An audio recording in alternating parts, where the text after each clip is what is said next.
നമസ്കാരം. മലയാള സിനിമയെ ഞെട്ടിച്ച് ഇനിയും ഹൈബ്രിഡ് കഞ്ചാവ് അറസ്റ്റുകൾക്ക് സാധ്യത. 2 കോടി രൂപയുടെ ഹൈബ്രിഡ് കഞ്ചാവ് പിടികൂടിയ കേസിലെ മുഖ്യപ്രതി തസ്ലിമ സുൽത്താനയും സിനിമാ താരങ്ങളും തമ്മിലുള്ള ഇടപാടുകളുടെ ഇടനിലക്കാരി മോഡലിംഗ് രംഗത്തുള്ള പാലക്കാട് സ്വദേശിനിയാണെന്ന നിഗമനത്തിൽ എക്സൈസ് എത്തുന്നത് തെളിവുകൾ വിശകലനം ചെയ്താണ്.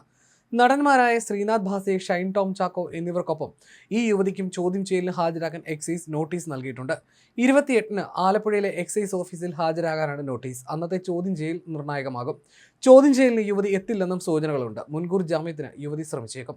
നടന്മാരും യുവതിയുമായി സാമ്പത്തിക ഇടപാടുകൾ നടത്തിയതിന്റെ തെളിവുകൾ എക്സൈസിന് ലഭിച്ചു. ഈ യുവതിയും തസ്ലീമയുമായും സാമ്പത്തിക ഇടപാടുണ്ട്. ഇതോടെയാണ് ഇവർ ഇടനിലക്കാരിയായി പ്രവർത്തിച്ചെന്ന നിഗമനത്തിൽ എക്സൈസ് എത്തിയത്. തസ്ലീമയും ശ്രീനാഥ് ഭാസിയുമായുള്ള വാട്സ്ആപ്പ് ചാറ്റ്, ഷൈൻ ടോം ചാക്കോയുമായുള്ള വാട്സ്ആപ്പ് കോൾ ഹിസ്റ്ററി എന്നിവ ലഭിച്ചെങ്കിലും സാമ്പത്തിക ഇടപാടിന് തെളിവ് കിട്ടിയിരുന്നില്ല. ഇടനിലക്കാരിയുടെ തെളിവ് കിട്ടിയത് നിർണായകമാണ്. ഇതോടെ ഇവർ കഞ്ചാവ് കച്ചവടത്തിന്റെ ഭാഗമാണെന്ന് കണ്ടെത്തി. ഇവർക്കെതിരെ അതുകൊണ്ട് തന്നെ ജാമ്യമില്ലാ കുറ്റം നിലനിൽക്കും. ഈ സാഹചര്യത്തിൽ മോഡലിനെ അറസ്റ്റ് ചെയ്യാൻ സാധ്യതയേറെയാണ്. അതുകൊണ്ടാണ് യുവതി ചോദ്യം ചെയ്യലിന് എത്തുമോ എന്ന സംശയം ഉയരുന്നത്. ഏതായാലും ഇവർ എക്സൈസിന്റെ നിരീക്ഷണത്തിലാണുള്ളത്. ഷൈൻ ടോം ചാക്കോ, ശ്രീനാഥ് ഭാസി എന്നിവരുൾപ്പെടെ സിനിമാ മേഖലയിലെ 5 പേരെ ചോദ്യം ചെയ്യാൻ പ്രത്യേക ചോദ്യാവലി തയ്യാറാക്കുന്നുണ്ട് എക്സൈസും. തസ്ലീമയുടെ ബാങ്ക് അക്കൗണ്ട് രേഖകൾ പരിശോധിച്ചാണ് വനിതാ മോഡലുമായുള്ള ഇടപാടുകൾ കണ്ടെത്തിയത്. നിലവിൽ കൊച്ചി കേന്ദ്രീകരിച്ച് പ്രവർത്തിക്കുന്ന ഈ മോഡലിന് പുറമെ TV ചാനൽ, റിയാലിറ്റി ഷോ താരം, സിനിമാ നിർമ്മാതാക്കളുടെ സഹായിയായി പ്രവർത്തിക്കുന്ന യുവാവ് എന്നിവർക്കും ചോദ്യം ചെയ്യലിന് ഹാജരാകാൻ നോട്ടീസ് നൽകിയിട്ടുണ്ട്. 29-നാണ് ഇവർ ഹാജരാകേണ്ടത്. ബിഗ് ബോസിലെ കഴിഞ്ഞ സീസണിലെ ഫൈനലിസ്റ്റിൽ ഒരാളാണ് റിയാലിറ്റി ഷോ താരം. അതുകൊണ്ട് തന്നെ ഇവരുടെ ചോദ്യം ചെയ്യലും നിർണായകമാണ്. എന്നാൽ ഇവർക്ക് ഷൈൻ ടോം ചാക്കോയുമായോ ശ്രീനാഥ് ഭാസിയുമായോ ബന്ധമില്ല. നടന്മാരും മോഡലും 28-ന് ഹാജരാകുമ്പോൾ ഒരുമിച്ചിരുത്തി ചോദ്യം ചെയ്യേണ്ടി വരുമെന്ന് എക്സൈസ് പറയുന്നു. പ്രതികളായ തസ്ലീമ, ഭർത്താവ് സുൽത്താൻ അക്ബർ അലി, മണ്ണഞ്ചേരി മല്ലംവെള്ളി കെ ഫിറോസ് എന്നിവരാണ് നേരത്തെ അറസ്റ്റിലായത്. ഇവർ ജയിലിലാണ്. അന്വേഷണ ഉദ്യോഗസ്ഥനായ excise assistant commissioner S. Ashok കുമാറിന്റെ നേതൃത്വത്തിലാണ് പ്രതികളെ ചോദ്യം ചെയ്തതും തെളിവെടുപ്പ് നടത്തിയത്.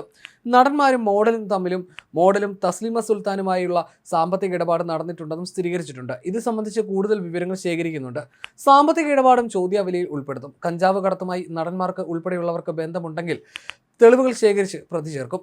ചോദ്യം ചെയ്യലിൽ നിന്ന് വേണ്ടത്ര തെളിവ് ലഭിച്ചാൽ അറസ്റ്റിലേക്ക് കടക്കാനുള്ള സാധ്യതയുമുണ്ട്. ഇത് മനസ്സിലാക്കിയാണ് യുവതി കൂടുതൽ നിയമ നടപടികളിലേക്ക് ശ്രമിക്കുന്നത്. എന്നാൽ നടന്മാരെ കഞ്ചാവ് ഉപയോഗ കേസിൽ മാത്രമേ പ്രതിയാക്കാൻ കഴിയൂ എന്നാണ് വിലയിരുത്തൽ. മറിച്ച് മോഡൽ മൊഴി നൽകിയാൽ ഇവരും കൊടുങ്ങും. തസ്ലീമയുടെ ഫോണിൽ നിന്ന് വാട്സ്ആപ്പ് ചാറ്റുകളും ഓഡിയോകളും എക്സൈസിന് കിട്ടിയിട്ടുണ്ട്. ഇതെല്ലാം നടന്മാർക്ക് പലവിധ വെല്ലുവിളിയായി മാറും. ഇവർ ചോദ്യം ചെയ്യലിന് ഹാജരാകുമോ എന്നതാണ് അറിയേണ്ടത്. എന്തിനു വേണ്ടിയാണ് ഇത്തരത്തിൽ പണമിടപാട് നടത്തിയതെന്ന് വിശദമായി ചോദ്യം ചെയ്യാനാണ് നോട്ടീസ് നൽകി വിളിപ്പിക്കുന്നത്. തസ്ലിമ സുൽത്താനയുടെ ലഹരി ഇടപാടിൽ ഇവർക്കും പങ്കുണ്ടോ എന്നും എക്സൈസ് അന്വേഷിക്കും. തമിഴ്നാട് എണ്ണൂർ സത്യവാണിമുത്ത് നഗർ സ്വദേശി സുൽത്താൻ അക്ബർ അലി, ക്രിസ്റ്റീന എന്നറിയപ്പെടുന്ന ഭാര്യ തസ്ലിമ സുൽത്താന, സഹായി മണ്ണഞ്ചേരി സ്വദേശി കെ ഫിറോസ് എന്നിവരെയാണ് അടുത്തിടെ ആലപ്പുഴയിൽ വെച്ച് 2 കോടി വില വരുന്ന ഹൈബ്രിഡ് കഞ്ചാവുമായി പിടികൂടിയത്. പ്രധാന പ്രതികളിൽ ഒരാളായ സുൽത്താൻ ഇക്കഴിഞ്ഞ മാർച്ച് ആദ്യവാരത്തിലാണ് മലേഷ്യയിൽ നിന്നും കഞ്ചാവ് ചെന്നൈയിൽ എത്തിച്ചത്. ശേഷം എറണാകുളത്തും ആലപ്പുഴയിലും വിൽപ്പന നടത്താൻ ശ്രമിക്കുന്നതിനിടയിലാണ് പിടിവീണത്. തസ്ലീമ സുൽത്താനയും സഹായിയും ചേർന്നാണ് കഞ്ചാവ് കേരളത്തിൽ വിൽപ്പന നടത്തിയത്. ഇവരെ പിടികൂടിയ ശേഷമാണ് സുൽത്താനെക്കുറിച്ച് എക്സൈസ് അറിയുന്നതും പിടികൂടുന്നതും. സിനിമാ താരങ്ങളുമായി ലഹരി ഇടപാട് നടത്തിയിട്ടുണ്ടെന്ന് പിടിയിലായ ശേഷം തസ്ലീമ മൊഴി നൽകിയിരുന്നു.